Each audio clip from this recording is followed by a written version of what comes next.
hear a number of different recordings, and you will have to answer questions on what you hear.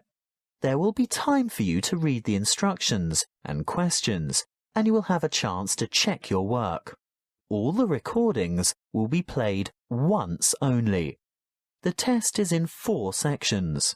At the end of the test, you will be given 10 minutes to transfer your answers to an answer sheet. Now turn to Section 1. Section 1. You will hear a conversation between Thomas and Nadia, who are waiting at the airport. First, you have some time to look at questions 1 to 5.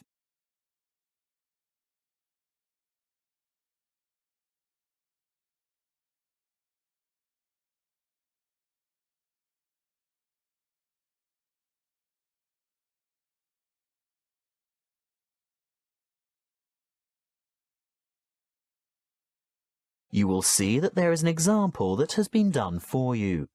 On this occasion only, the conversation relating to this will be played first. Where have you been, Nadia? Browsing in the bookshop. What took you so long? You said you were only going to be away 5 minutes. I was only gone for a quarter of an hour. Nadia said she was away for a quarter of an hour. So the correct answer is B, 15 minutes. Now we shall begin. You should answer the questions as you listen, because you will not hear the recording a second time. Listen carefully and answer questions 1 to 5. Where have you been, Nadia?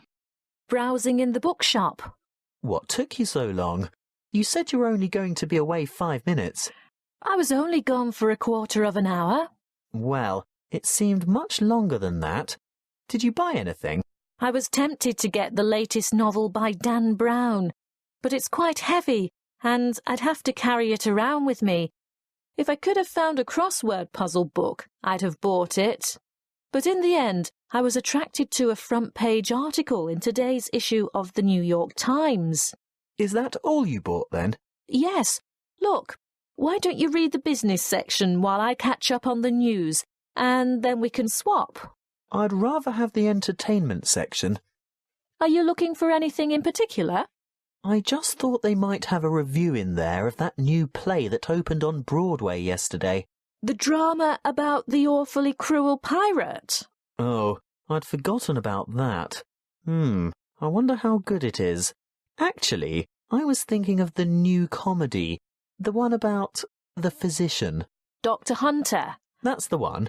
Well, when I was in the bookshop, I overheard a couple talking about it, and they said it was fantastic, not in the least bit boring. They especially liked the actor who played the main part.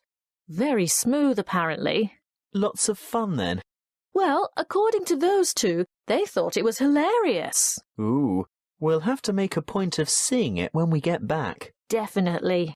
We didn't have time for breakfast, and I'm hungry. Do you fancy a coffee and a muffin? Sounds like a good idea. And how will you have your coffee today? Long and black as usual? I think I might have something different this morning. What? You don't mean a flat white or some other milky one? Oh, I don't know. I want something to perk me up. An espresso, short and black with sugar? Perfect.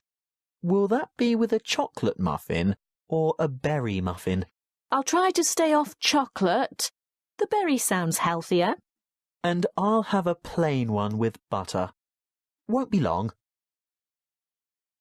Before you hear the rest of the conversation, you have some time to look at questions 6 to 10.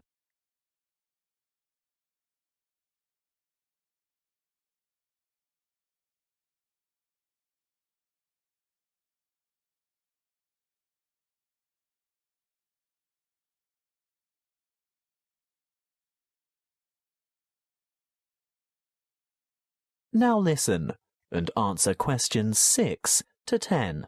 Here you are. Mind the coffee. It's really hot. Thank you. I'm really ready for this. Have you thought about what we should see when we get to London? The Tower, of course. I've always wanted to get a look at the Crown Jewels. That is where they keep the jewels, isn't it? I think so. And what about the wheel? I hear it's quite extraordinary. I'm not that keen on the wheel. Do you want to ride on it? No way. Well, let's leave it out of the itinerary then. OK, so do we do the tower first? Yes, that's the idea. And then we absolutely have to go to Westminster. Really? Yes. Look, it's not going to cost us anything, and I promised my sister I'd take photos there. Well, if you insist. I do. Oh, did you know the British Museum is free to the public? Not just residents, but tourists as well. Well, I did know that, but I was hoping we wouldn't have to spend time in any museums. We've only got 3 days in all, and it'll take at least 1 whole day to go through the museum. Well, let's say we leave it till day 3 and see how you feel then. OK, I can't argue with that. And Buckingham Palace? I suppose you've promised lots of photos of that as well, have you? Well, no, not really. But we can't say we've been to London and haven't seen the Queen's Palace. I guess not. And there's the added benefit that it won't cost anything as well. Oh, Thomas, it's not that I'm afraid of spending money. It's just that I want to see all the traditional sites first. Good. I'm glad that's sorted. Listen, I think they just called our flight. That is the end of section 1. You now have half a minute to check your answers.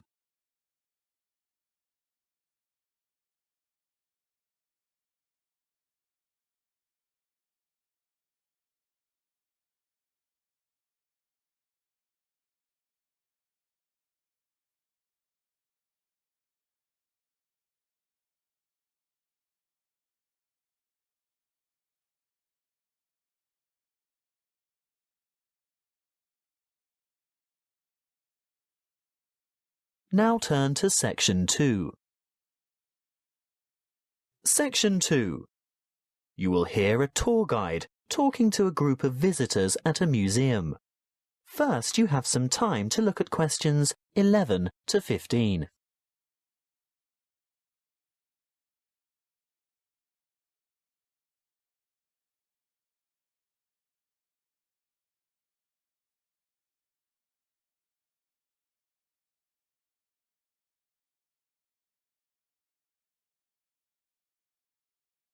Listen carefully and answer questions 11 to 15.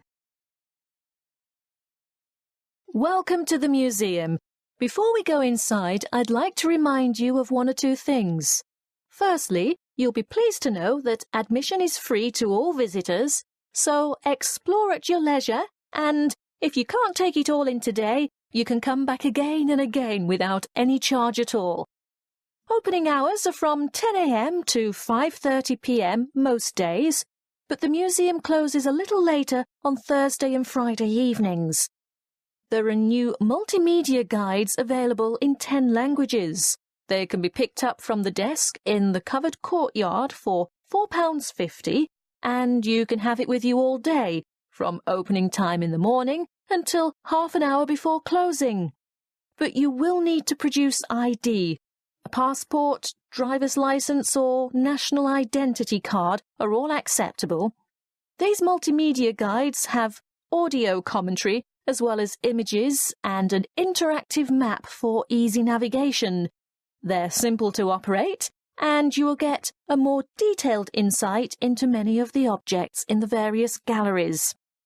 As a security measure, apart from your camera and a purse, wallet or small handbag, your other belongings such as large bags, coats and umbrellas will have to be left at the cloakroom. Please note that the museum has recently revised the regulations for the size of bags and parcels that it will accept in its cloakrooms. I think the maximum size is 40 by 40 by 50 centimetres with a maximum weight of 8 kilograms. The only exception to this is prams and pushchairs. There is a charge of £1 per item. The main cloakroom is to the left of the main entrance, and there is another one at the north entrance. It may seem obvious, but may I remind you also that you should set your mobile phone to silent or turn it off altogether while you are in the museum, and do not carry or consume any food or drink in the exhibition halls. If you are hungry, there is an excellent restaurant where you can purchase a light lunch or a full meal. If it's just a hot beverage you want, then I can recommend taking a break at the Gallery Cafe. Before you hear the rest of the talk, you have some time to look at questions 16 to 20.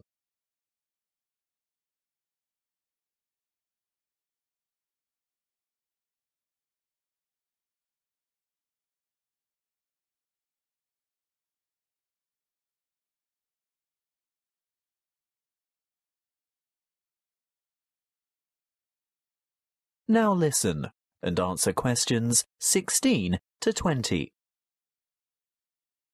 As we enter the museum from the south by going through the main entrance, as I said before, you'll find the cloakroom immediately on your left, and on your right is the museum shop. They have an outstanding range of postcards and souvenirs in there, and it's well worth a visit, but perhaps best left till you're on your way out. Then you'll know exactly what you want. The big room to the right of the entrance, behind the shop, is the reference library. Straight ahead of you, yes, the huge circular room is the main reading room. If you decide to go in there, please keep noise to a minimum out of respect for the writers and scholars who use it for their research. The reading room is surrounded by what is known as the Great Court. Indeed, it used to be an open courtyard, but you will see that it is now completely covered by a magnificent glass and steel structure. If you walk around the Great Court in a clockwise direction, on the west side you'll see the entrance to the Long Hall of Ancient Egypt, which has an amazing collection of Egyptian antiquities. The gallery behind the reading room, directly opposite the entrance, is devoted to China and Southeast Asia. Here you'll see Chinese civilization explored chronologically from the Neolithic period through to the 21st century. The restrooms for both men and women are located in the northeast corner of this floor, but don't worry, there are others available on the floors above. Another huge gallery extends along the eastern side of the courtyard, and this is given over to Greece and Rome. The sculptures in this section are absolutely spellbinding. Take your time looking at all the exhibits, and when you're ready to view what's on the next floor, take the magnificent marble staircase by the entrance. That is the end of section 2. You now have half a minute to check your answers.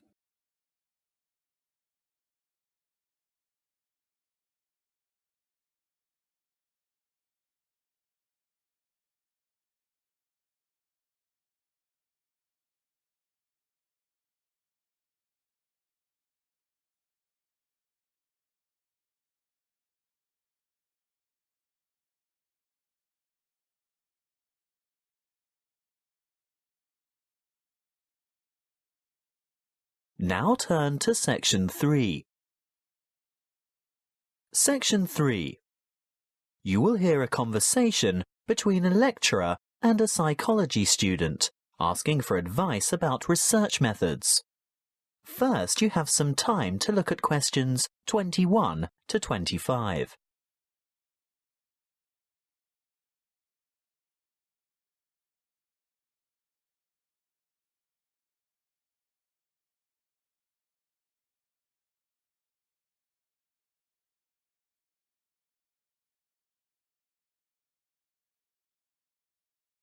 Listen carefully and answer questions 21 to 25.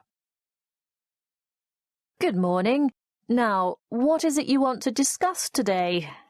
Good morning, Dr. Reed. This assignment you've given us is the first psychology experiment I've had to do, and I'm not sure where to begin or which steps to take. Well, conducting your first psychology experiment can be quite a complicated and confusing process, but just remember that, like other sciences, psychology uses the scientific method and bases its conclusions upon empirical evidence. What do you mean by empirical evidence? Well, empirical evidence is established by observation rather than theory. And the scientific method? Oh, yes. When conducting an experiment, you need to follow a few basic steps. I know the first step is to come up with a research question or problem. Yes, a question that can be tested. How do I find an appropriate question? I would suggest one of three methods. Firstly, you can investigate a commonly held belief, or what we call folk psychology. I see. So I could examine the belief that staying up all night to study for an important exam can adversely affect test performance. That's right. In that case, you would compare the scores of students who stayed up all night with those of students who got a good night's sleep. I think I could do that. Well, alternatively, you might want to consider reviewing the literature on psychology. You know, published studies can be a good source of unanswered research questions. I'm sure you've read papers where the authors note the need for further research. So I would come up with some questions that remain unanswered. Correct. But there is a third source of ideas. Just think about everyday problems and then consider how you could investigate potential solutions. OK. Perhaps I could study various memorization strategies to find out which are the most effective. That's the idea. Next, you need to define the variables. You know, anything that might have an effect on the outcome of your research. Yes, I remember we learnt about that last week. Yes, that's right. Then you have to develop a testable hypothesis that predicts how the variables are related. For example, students who are sleep-deprived will perform worse in an exam than students who are not sleep-deprived. Exactly. Once you have developed a hypothesis, you must carry out background research. I can use books, journals, online databases and websites. Yes, all of those. I covered the reasons for background research in last Friday's lecture, didn't I?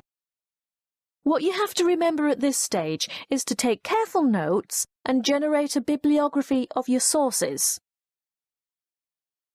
Before you hear the rest of the conversation, you have some time to look at questions 26 to 30.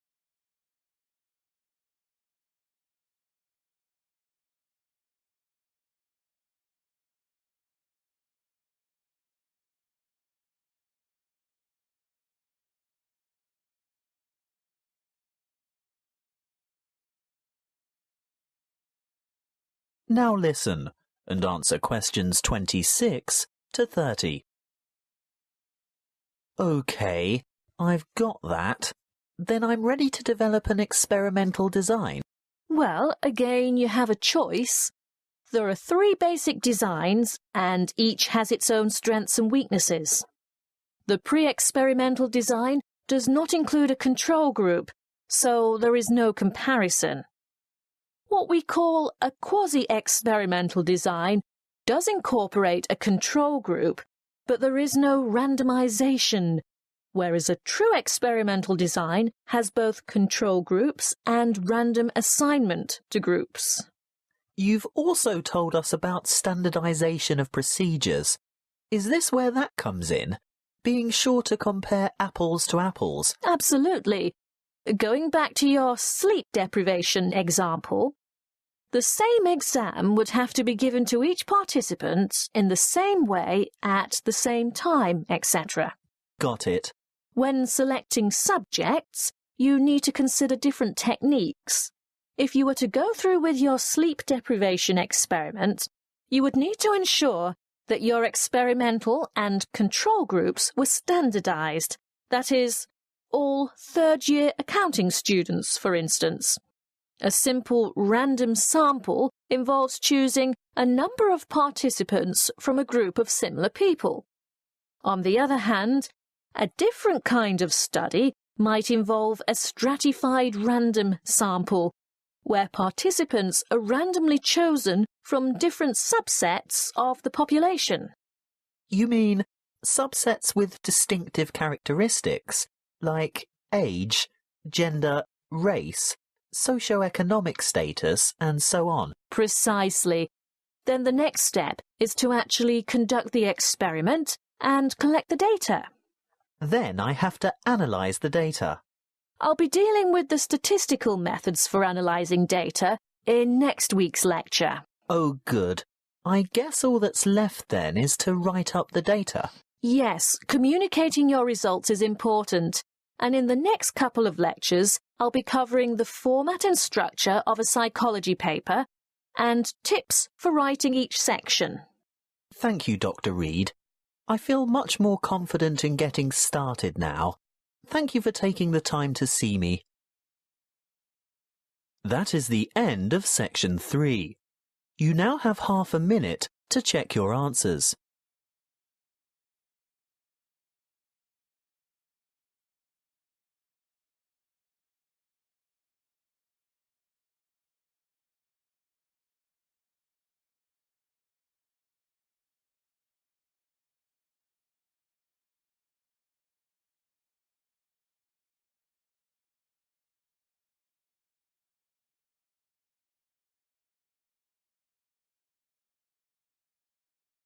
Now turn to section 4.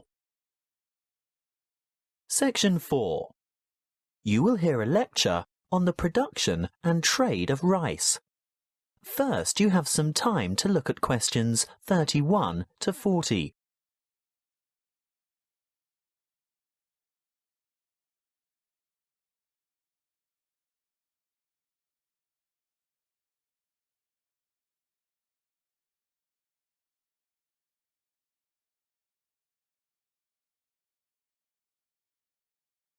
Listen carefully and answer questions 31 to 40. Good morning and welcome to our inaugural lecture on agricultural economics. Today's topic is the world's production and trade of rice. As you are all well aware, rice is the staple ingredient in the diet of much of the world's population. Its importance as a food cereal in the human diet cannot be underestimated. In fact, it's a close second to wheat. About 560 million metric tons of rice is grown each year, compared with about 600 million metric tons of wheat. Coarse grains, such as corn, sorghum, barley, oats, rye and millet mostly go into animal feed, which, by the way, is seen by many as a wasteful and inefficient use of fertile land, because around 4 kilos of grain is needed to produce about half a kilo of beef. Some 900 million metric tons of coarse grains are grown annually worldwide, and a further 300 million metric tons of grain is produced for the oil in its seeds. Now, I'll return to the subject of rice production. What do we know about rice production? Well, firstly, rice produces more food energy per hectare than any other cereal grain, and almost as much protein per hectare as wheat. Secondly, the production of rice has more than doubled in the last 40 years. How has this increase in production come about? Mainly as a result of improved field yields. The actual land area planted in rice has only risen by about 30%.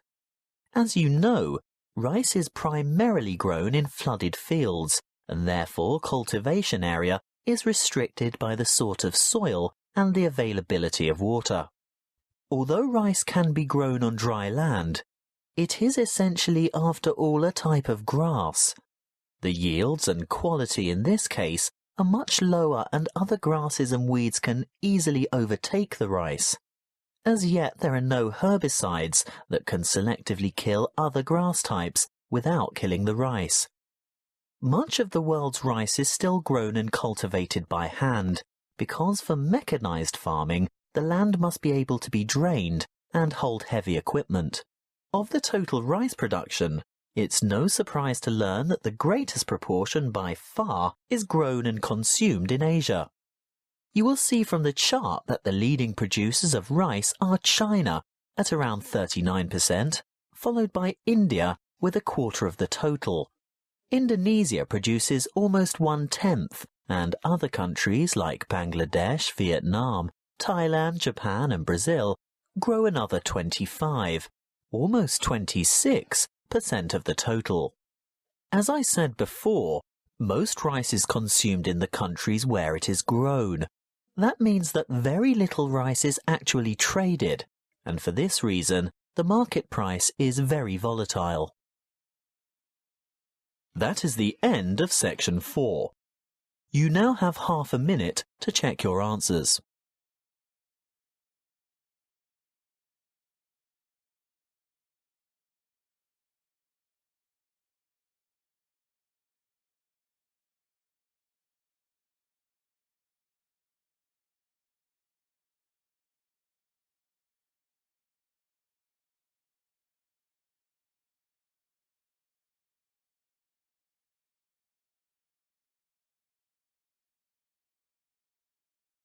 That is the end of the listening test. You now have 10 minutes to transfer your answers to the listening answer sheet.